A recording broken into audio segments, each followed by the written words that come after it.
大家好，歡迎收聽開書啟示 Open Book Deep Mind，我係阿 Sam。今日我哋要傾嘅呢本書咧，係被譽為管理界嘅聖經嘅經典之一 Richard Koch 嘅80-20法則 The 80-20 Principle。喺進入正題之前，我想你諗下，你有冇試過每日返工嗰陣時，好似喺跑步機跑步咁樣，跑得好快，好辛苦。但係當你落機嗰陣時咧，你就發現自己其實仲係原地踏步咧。如果你有呢種感覺，其實係好正常，因為你正落入咗一個線性思維嘅陷阱入邊。今日呢位作者 Richard， 佢對人生嘅態度係對線性思維最大嘅反擊。佢後生嗰陣係頂尖諮詢公司 BCG 波士頓顧問集團同 Bain & Company 貝恩策略顧問嘅 partner。當時佢每日工作12個鐘頭以上，幫好多500強嘅企業做一啲策劃。但係佢發現咗一個驚人嘅真相，就係其實大部分公司佢哋管理都係好亂，佢哋80% 嘅精力咧，其實都係處理一啲唔賺錢嘅客同埋一啲雜務入邊。後嚟佢將呢一套80-20法則用喺自己身上，佢唔再幫人打工，而自己轉做一個專業嘅投資者。佢靠住做得更少，但做得更準，由一個專業嘅打工皇帝變做一個坐擁億萬身家嘅財富大亨。佢寫呢一本書唔係想教我哋點樣勤力啲，而係想教我哋點樣好似佢咁聰明咁樣去懶。今日呢集會好詳細，我會根據佢最近呢本第4版嘅內容，由商業啦、生活到未來，帶大家嚟一次人生嘅大掃除。喺書嘅第一部分，作者提及我哋需要有80-20嘅思維，質疑我哋眼中所講嘅平均。作者喺度提出咗一個好重要嘅概念，點樣去思考80-20呢？其實我哋大腦天生係中意一個對稱嘅思想，我哋經常會以為俾50% 嘅愛啦，就會得到50% 嘅回報；付出50% 嘅努力咧，就會得到50% 嘅業績。但係其實現實係殘酷嘅，世界並唔係一個線性，而係一個唔對稱嘅世界。喺1897年，意大利經濟學家帕雷托就發現，其實20% 嘅人呢係掌握80% 嘅財富。而作者都係補充咗好多現代嘅數據嘅。佢發現其實我哋好多時候20% 嘅程式碼嘅錯誤，就做咗80% 嘅系統就死機嘅。而我哋80% 嘅時間呢，其實只係着住衣櫃入邊20% 嘅衫啫。同埋我哋可以留意下，其實我哋用手機嗰陣時咧，我哋80% 嘅時間咧，都係用緊手機20% 嘅 app 嘅啫。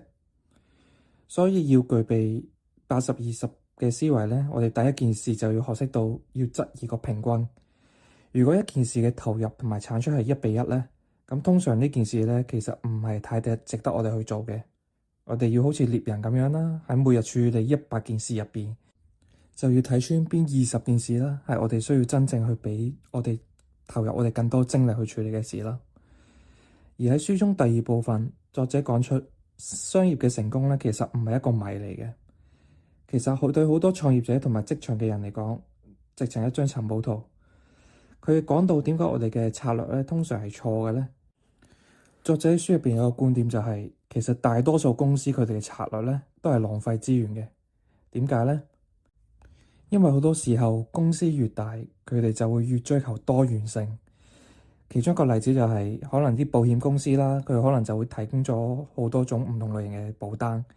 但係啲數據分析會發現，其實80% 嘅公司利潤咧，都係嚟自3種最簡單、最受歡迎嘅一啲常餐嘅產品。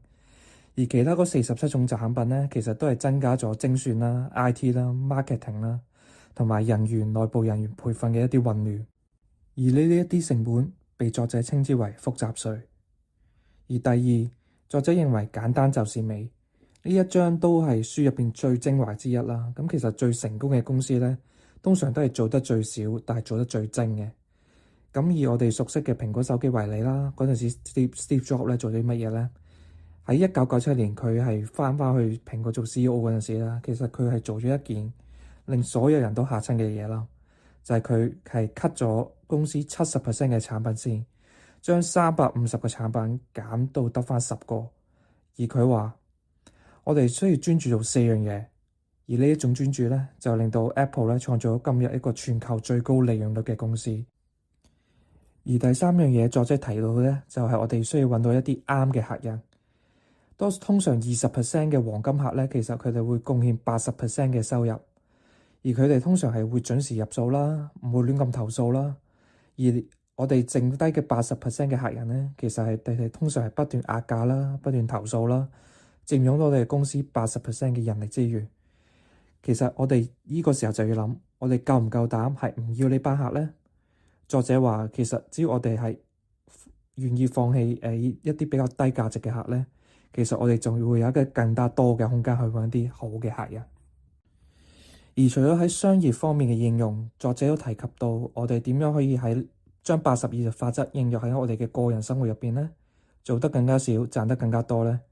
而呢一部分都係全書嘅靈魂之一，就係 work less, earn and enjoy more。呢度係作者教我哋點樣有效率咁樣去做嘢。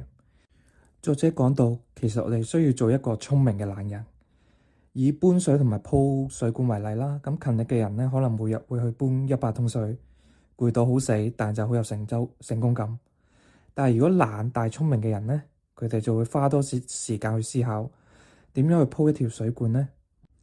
由呢度引申到去我哋職場，其實我哋就唔好做一個最快覆 email 嘅人啦。我哋需要做一個係識得點樣解決最難處理嘅問題嘅人。我哋要保留我哋自己嘅體力啦、努力啦，去處理一啲高槓桿嘅事情，令到公司啦可以見到我哋自己嘅價值。咁除咗喺工作方面啦，作者都提及到80-20法則，其實都可以應用喺我哋嘅幸福感嘅時間上邊嘅。咁我哋可以細想下，我哋人生80% 嘅快樂啦，其實都係嚟自20% 嘅時刻。咁我哋可以試下諗下上個月啦，咁邊啲時刻你係最想留住嘅咧？同邊一個朋友你係最想同佢一個深度嘅對話嘅咧？定係自己完成一個作品咧？咁作者都問過你，咁其實你要令到你啲20% 嘅快樂將佢擴張咧，你就要將多餘嗰80% 咧嘅時間咧，例如好似冇目的咁樣去碌手機啊，應酬一啲自己唔中意嘅人啊，咁呢啲時間就可能自己需要調整去減少啦。而80-20法則同樣都係應用去金錢同埋直覺上邊啦。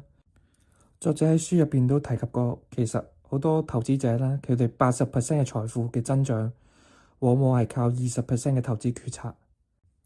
而喺直覺方面，當我哋做一啲重大嘅決定，例如轉工啦，我哋需要可能列100個數據，但其實你潛意識入邊咧，嗰20% 嘅直覺已經幫到你過濾其他80% 嘅雜訊。作者就叫我哋需要學識同埋相信呢種高純度嘅直覺。而書最後部分係講我哋未來嘅 AI 世界，唔平衡嘅比例咧會變得更加極端嘅，即係作者會認為80-20會變到去90同埋10。咁其中一個例子，作者提及到咧就係一個網絡效應啦。喺互聯網嘅時代，成功嘅人多數係贏家通吃 （winner takes all）。咁之前可能20% 嘅內容創作者咧係掌握80% 以上嘅一啲觀眾嘅注意力，而呢個趨勢會更加加劇。咁以前可能一個明星會可能賺走咗網絡上80% 嘅名氣啦，但係而家可能就一個頂尖嘅網紅啦，就可能其實已經掌握到 Internet 上邊可能99% 嘅注意力㗎啦。咁所以如果我哋仲係想做一個平均各方面都 OK 嘅人咧，咁我哋喺未來嘅世界嘅生存空間咧會相對地細嘅。我哋需要揾出我哋一啲自己最犀利啦、最有天賦啦、最獨特嗰20%，然後將佢做到極致。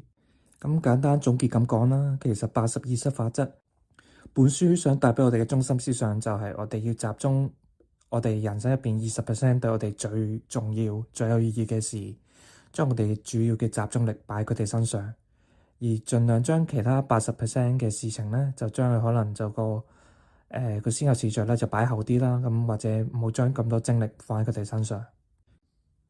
希望大家聽完今集之後，聽日就可以做一個簡單嘅人生嘅一個大掃除啦。例如喺事業上，就可能揾出幾個對我哋業績影響最大嘅客啦，影響最大嘅一個方案啦。咁聽日返工第一件事就係處理咗佢哋。